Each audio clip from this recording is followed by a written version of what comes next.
1기 신도시 재건축 선도지구가 최종 확정되어 발표되었습니다. 국가의 선택을 받은, 정확히는 지자체의 선택을 받은, 어쩌면 이번 겨울 최고의 기회가 될지도 모르는 분당, 평촌, 삼본, 중동, 일산의 53개의 단지, 선도지구 지정 단지들을 전부 다 정리해 보겠습니다.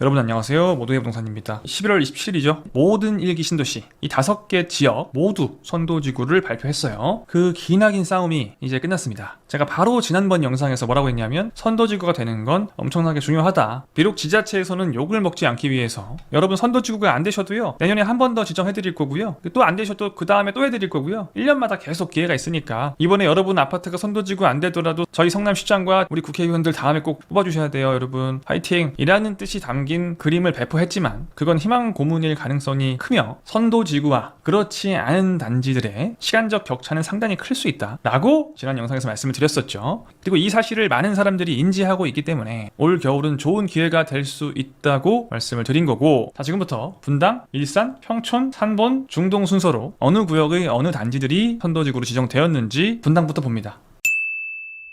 송파구보다 경제 규모가 이미 크고 2025년 GRDP가 서초구도 넘을 것으로 강하게 예상되는 분당구는 사실 분당에 존재하는 모든 단지가 다 이 선도지구 경쟁에 참전했다고 보시면 돼요. 지도를 보면 이렇게 생겼는데 요 하나하나가 다 참전 구역이에요. 이 구역 하나에는 또 여러 개의 단지가 있었겠죠. 야탑동부터 저 아래 구미동까지 다 참전을 했는데 선정된 곳은 이렇게 4개 구역입니다. 정확히는 3개 구역인데 여기는 이제 조금 특별한 건데 설명드릴게요. 제일 먼저 여기 노란색으로 보이는 요 구역이 바로 분당 서현동의 그 유명한 시범단지예요. 사실 시범단지는 그들끼리 경쟁을 했죠. 다른 곳들과 경쟁을 하지 않고 시범 삼성 한양대, 시범 현대 우성으로 나뉘어서 시범 1구역 더 시범으로 이름을 짓고 우리 둘 중에 하나는 된다. 근데 둘 다 되긴 어렵다. 왜냐? 세대수가 너무 많아서 요 2개를 다 지정해주면 8,000세대이기 때문에 너무 많다. 그래서 결국 둘 중에 하나는 될 거고 하나는 안 될 건데, 그러다 보니까 일기토 대결이 됐고 경쟁이 진짜 치열했습니다. 끝까지 사실은 아무리 카더라를 들어봐도 여기가 된다더라, 여기가 된다더라 말이 되게 많았죠. 자 결과적으로는 더 시범, 시범 우성 현대 통합 재건축이 지정이 됐어요. 특이한 건 잘 보세요. 확대 보면요,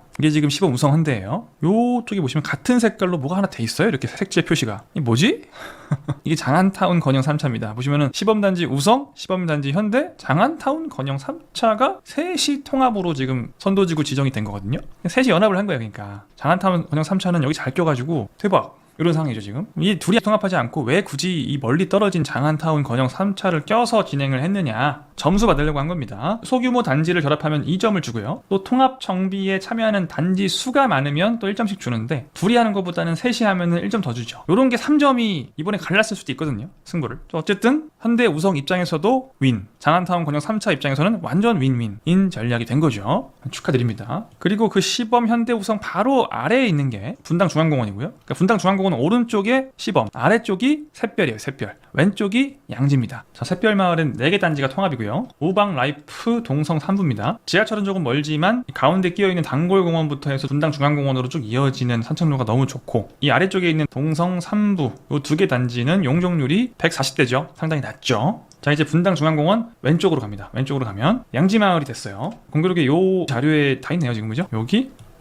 이렇게 3곳이 이번에 지정이 된 거죠. 양지는 단지가 좀 많습니다. 양지마을 1단지 금호, 2단지 청구, 3호단지 금호 한양, 그다음 5단지 한양, 6단지 금호 청구, 6단지 한양 이렇게 있는데, 양지마을이 이렇게 있는데요, 요 사이사이에 껴있는 주상복합들이 있어요. 조그만한 애들. 대단지가 이렇게 크게 있고요, 4곳이 있고 2개가 이제 주상복합 조그만 건데, 여기를 이제 처음에는 빼고 가느냐 같이 가느냐 되게 말이 많았었거든요. 같이 간다고 했다가 또 뭐 빼고 간다고 했다가 또 같이 가기로 해서 다 같이 양지라는 이름 붙어있는 곳 다 같이 그냥 추진을 했고 선도지구에 지정됐습니다. 축하드립니다. 그리고 마지막으로 요건 뭐냐, 요것도 좀 색깔이 있는데요, 이 리스트는 없어요. 그죠? 지금 요걸 잘 찾아보니까 여기 밑에 뭐라 써 있어요. 여기 있죠. 6번. 그리고 잘 보면 S2가 있는데 이게 뭐야? S2는 요겁니다. 요거 뭔지 보여드릴게요. 목련마을, 대원빌라 등, 이게 대원빌라인가봐요. 이거는 선도지구는 아닌데 별도 물량으로 선정하여 선도지구에 준하는 수준으로 지원 관리라고 애매하게 발표를 했습니다. 이건 왜 이렇게 써놨냐면은 그 점수 있죠? 요 점수로는 안 되는 거예요. 근데 특별히 뽑아준 거예요. 시험은 잘 보지 못했지만 일반 전형이 아니라 농어촌 전형 이런 거 있잖아요. 그런 걸로 된 겁니다. 이게 왜 이걸 넣냐면은 이게 종상향 빌라예요. 연립주택이에요. 다른 곳들처럼 아파트가 아니라 연립주택이어서 용적률이 뭐 95% 이래요. 작년에 종사냥 시켜주고 1종에서 2종으로 이번에 특별히 선도지구는 아니지만 선도지구에 준하는 지원을 해주는 특채로 지정을 해준 겁니다. 여기는 야탑동이라고 이제 분당 꼭대기 맨 위에요. 상대적으로 분당에서 집값은 가장 싼 지역인데 목련 여기죠? 이렇게 모여 있어요. 정확히 말씀드리면 목련마을 화성, 이원, 두원, 대원, 성원, 대원 3 들어가고요. 목련마을 영남 이런 건 안 들어가요. 여기 길 건너서 있는 건 안 들어가요. 요 길 위에 있는 6개 단지 있죠? 요거 들어가고요. 여기다가 요진이 들어가는 거예요. 목련마을 대진. 요 3개 빼고 이렇게 양쪽으로 연합을 한 겁니다. 이것도 이제 뭐 소규모 단지 가점 받으려고 한 거겠죠. 결과적으로 그 가점을 받으려고 노력한 게 결실을 맺은 셈이 되는 거죠. 이래서 역시 열심히 해야 됩니다. 뭐든지.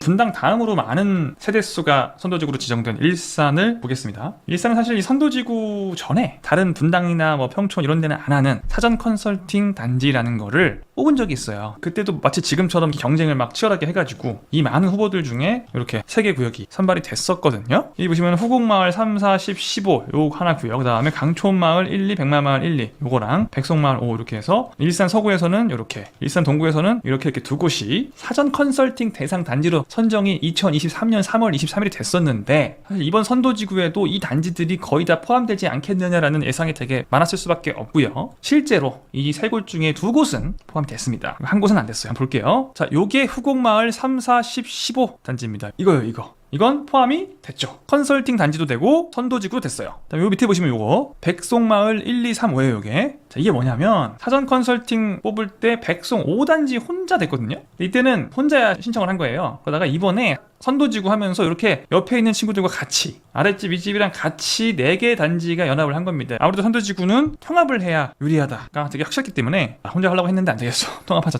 통합해서 백송 5단지가 완전 하드캐리를 한 거죠. 다 같이 선도지구 지정이 됐습니다. 2단지, 3단지, 1단지 분들은 5단지가 고마워 한번 해주세요. 사이좋게. 그리고 이제 강촌 1, 2, 백마 1, 2 여기도 사전 컨설팅 단지가 됐었으니까 이번에도 되기를 굉장히 소망을 했을 텐데 여기거든요? 안 됐어요. 그죠? 안 됐죠? 그 옆에가 됐습니다. 요거 강촌 3, 5, 7, 8 요게 됐어요. 약간 후발주자예요. 강촌 1, 2, 백마 1, 2가 훨씬 먼저 준비했고 그래서 작년에 했던 사전 컨설팅 단지 경쟁에서는 이겼는데 이번 선도지구 경쟁에서는 강촌 3, 5, 7, 8 요 구역이 이긴 거죠. 그래서 이제 일산은 4파전이다. 일산 동구에 강촌 1, 2, 백마 1, 2, 백송 1, 2, 3, 5, 강촌 3, 5, 7, 8 요 셋이 치열할 거고 서구에서는 독보적이에요. 후곡 3, 4, 10, 15가 독보적입니다. 서구엔 하나, 동구엔 3개 여기서 뭔가 느끼는 게 있었으면 좋겠습니다. 자, 마지막으로 요건 뭘까요? 요것도 분당과 비슷한 거예요. 지금 요것도 이제 빌라예요. 연립, 정발마을 2단지, 3단지 요것도 선도지구는 아니에요. 점수가 안 되기 때문에 선도지구라고 할 수는 없어요. 이름을 붙일 수는 없는데 사실상 선도지구다. 사실상 점수는 좀 안 되지만 우리 영역에서는 내가 1등이야 이런 거죠. 여기 보시면 요런 자그마한 쭈루룩 나열된 애들이 있어요. 요런 게 다 빌라거든요. 연립주택 이 중에서는 제일 잘했다는 거예요. 그래서 지금 일산과 분당 같은 경우에는 이렇게 연립주택을 하나씩 해주자, 점수는 안 되더라도 하나씩 넣어주자라고 결정한 것 같아요. 이 연립주택들이 은근히 되게 좋은 게 용적률이 낮잖아요. 연립이니까 기본적으로 아파트는 아무리 낮아도 뭐 150인데 보통 200에 보통 현재 용적률은 낮으면 낮을수록 사업성이 좋아질 수 있죠. 연립이니까 4층짜리 아니에요. 그런 점은 또 있습니다. 무조건 얘가 제일 좋아 그런 건 아니고 연립주택을 선도지구로 밀어준다는 거는 사업성도 사실 다른 당상이라고 볼 수 있는 부분이 있죠. 평촌하면 학원가죠. 학원가. 경기도 최대 규모 학원가, 밀집도 1위. 딱 봐도 밀집도가 1위 같아요. 그죠? 학구들이 유명하지만 제가 평촌을 좋아하는 이유는 강남과 판교가 다 뚫린다. 우리나라에서 교통이 뚫릴 때 강남과 판교만 뚫리면 됩니다. 앞으로 제일 중요해요. 강남 GTX, 판교 월판선으로 15분 이내가 되는 게 평촌이죠. 실제 집값도 분당 다음이에요. LG 신도시 중에서. 평촌의 경우에도 다 신청서는 냈는데 이제 이렇게 색깔 표시된 모여있죠? 한 곳에. 범계역 부근은 하나도 안 됐고요. 평촌역 역세권도 아니고 이제 밑에 의왕시랑 닿아 있는 부분들 여기가 이제 다 선정이 됐어요. 그러면 꿈마을이 맞습니다. 꿈마을. 예전에 제가 평촌 얘기하면서 했던 얘기, 평촌에서는 꿈마을이 가장 사업성이 좋다고요. 평촌이 사실 분당에 비해서 조금 사업성이 조금이 아니라 많이 좀 떨어지거든요. 전체적으로. 그 중에 제일 좋은 건 꿈마을이다 라고 말씀을 드렸었는데 그 꿈마을이 아무래도 사업성이 좋다 보니까 의지가 돼 있었겠죠. 그러니까 이번 선도지구 선정 과정에서 사업성이 좋은 곳을 먼저 고려하고 그러진 않았어요. 근데 사업성이 좋다 보니 아무래도 열심히 하게 되죠. 상대적으로. 이 아래쪽에 길게 돼 있는 A19가 샘마을, 임광, 우방, 쌍용, 대우한양이고요. 여기입니다. 여기 임광, 우방, 쌍용, 대환양. 그러니까 뭐 이런 지하철이 하나 들어오네요. 그죠? 동탄 인덕원선, 인덕원역을 가기 위해서 존재하는 노선이에요. 이것도 월판선과 함께 이 오른쪽으로 지나가는 게 올판선이고요. 인동선 거의 비슷한 시기에 완공이 돼요. 그래서 인동선 따라서 이렇게 샘마을 4개 단지 그리고 바로 위에 끝마을이에요. 여기는 완전히 안양 농수산물시장역 바로 앞이죠. 어떻게 보면 이제 이게 들어오면서 재건축이 되면 참 이제 시너지가 좋겠죠. 이렇게 둘이 붙어 있어요. 끝마을 우성 동화 건영 3, 건영 5가 하나의 세트. 그리고 바로 옆에 꽃말 라이프, 현대, 한신, 금호가 또 하나. 이렇게 깔끔합니다. 평촌 끝. 3번입니다. 3번은 두 곳이에요. 이렇게 총 4,620세대로 조금 적은 편이에요. 여태까지 나왔던 지역들에 비해서는. 일단 3번 자체가 좀 작고요. 도시가. 아무래도 좀 적게 뽑은 거죠. 3번역에서 거리가 조금 있는 곳들 위주로 선발됐죠. 자이백합, 삼성장미, 3번 주공, 11위 한 구역. 길어요. 길죠. 이렇게 생겼어요. 아마 신축이 되고 나면은 단지 정문까지는 이제 3번역에서 한 15분 정도가 걸릴 것 같고요. 나머지 한 개는 백두 국동, 백두 동성, 백두 구. 이 3개 연합이고 뭐 거리는 비슷해요.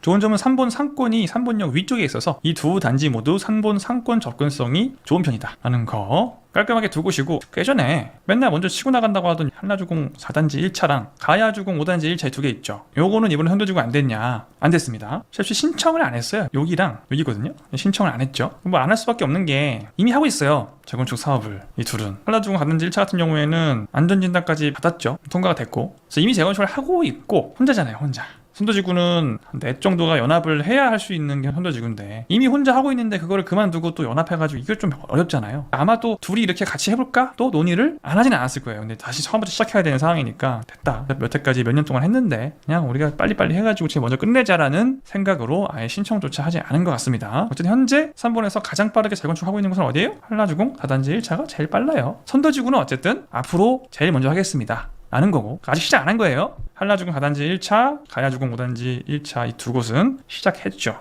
시작한 지 몇 년 됐어요. 마지막으로 중동입니다. 부천이죠. 부천 1기 신도시인 중동 신도시도 많이 참여를 했는데 이렇게 두 곳이 됐습니다. 6,000호로 3분보다 좀 많죠. 해대수는. 단지가 좀 커요. 크기가. 남쪽에 반달마을 A 구역이 됐고요. 삼익, 동아성경, 건현이고, 위쪽에서 은하마을 구역이라고 대우, 동부, 효성, 쌍용, 주공 1단, 주공 2단지인데 어딘지 볼게요. 반달마을 삼익, 옆에 선경, 옆에 동아, 옆에 건영, 이렇게 뭉친 거죠. 이렇게 넷이. 위에 노랗게 지나가는 건 GTX 비노선인데 GTX 비노선 정거장이 주변에 위치하진 않습니다. 1호선 송내역이 위치를 하는 위치고, 이게 반달마을 A로 지정이 됐어요. 은하마을은 은하마을 대우 동부, 효성 쌍용 옆에, 그다음에 주공 1, 주공 2 이렇게 넷이 부흥초를 낀 4개 단지가 교통면에서는 바로 앞에 7호선이 있죠. 위치도 가깝고 1호선보단 7호선이 좀 더 가치가 있다고 봅니다.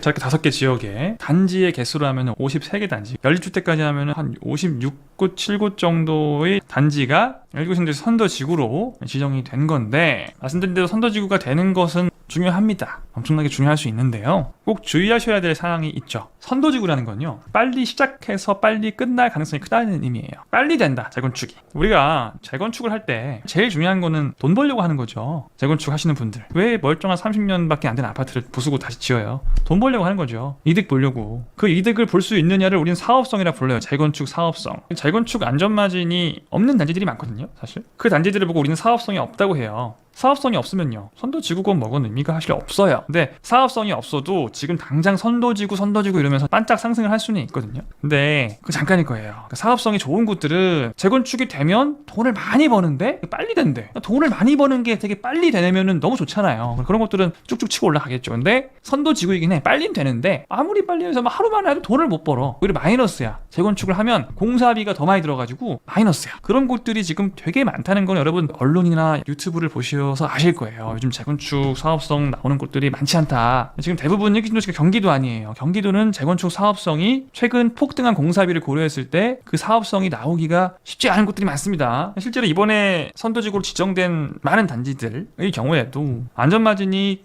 천문학적으로 많이 확보되는 한강변, 함남 뉴타운이나 성수 전략정비지구나 압구정 현대 같은 정도의 안전마진, 시세 말고 안전마진이 그 정도로 많이 나오는 곳은 한 3, 1%밖에 없다. 거의 없다는 거죠. 일단 분당했습니다. 대부분은 안전마진이 거의 없거나 아무리 많아봐야 10억이에요. 거의 다 10억 나오기 힘듭니다. 보통 서울 외곽 재건축 안전마진이 한 1억에서 3억 사이가 거의 다예요. 이 정도도 많이 나오는 거긴 하죠. 서울보단 전반적으로 많이 나옵니다, 이렇게 신도시가. 근데 이제 잘 안 나오는 곳도 있잖아요. 선도지구 중에서도 사업성이 좀 안 좋은 곳들은요, 재건축하면 손해봅니다. 재건축을 그냥 자진해서 안 하는 게 이득이에요. 근데 재건축을 안 할 거여도 뭔 해야 된다? 선도지구는 해야 돼요. 재건축 사업은 해야 돼요. 그러니까 재건축을 실제로 건물을 부수고 철거하고 공사하는 것만 안 하면 됩니다. 그 전까지 뭐 조합 설립도 하고요, 건축 심의도 받고 시공사도 구하고 뭐 다 해도 돼요. 이런 건 돈이 크게 안 드니까. 왜냐면 이런 걸 하고 있어야 됩니다. 이런 걸 하고 있어야 그래도 재건축을 하고 있다는 인식이 되잖아요, 사람들이. 근데 실제로는 무늬만 재건축인 거죠. 제가 이제 가짜 재건축이라는 썸네일로 멤버십 영상으로 한 3개 정도 올려드린 영상들이 있죠. 그 가짜 재건축 영상들을 보시면은 1기 신도시 아파트들도 많이 포함이 돼요. 자, 여기서 이 하위 30%에 들어간 단지가 어딘지는 말씀을 안 드릴 테니 궁금하시면 이제 그 멤버십 영상들을 보시고요. 여러분 잘하셔야 됩니다. 사업성 잘 따져보시고 안전마진 계산할 줄 아세요? 산수예요, 산수. 수학도 아니고. 이 산수를 해서 얼마인지 구해야 돼요, 대략적으로. 그거를 구해보지도 않고 절대 매수하면 안 됩니다. 어디를 하시든 반드시 안전마진을 계산해보고 안전마진이 마이너스구나 그러면 빼셔야 돼요. 안전마진이 그래도 한 3억은 넘어가야 최근에 폭등한 공사비와 최근에 상승한 일반 분양가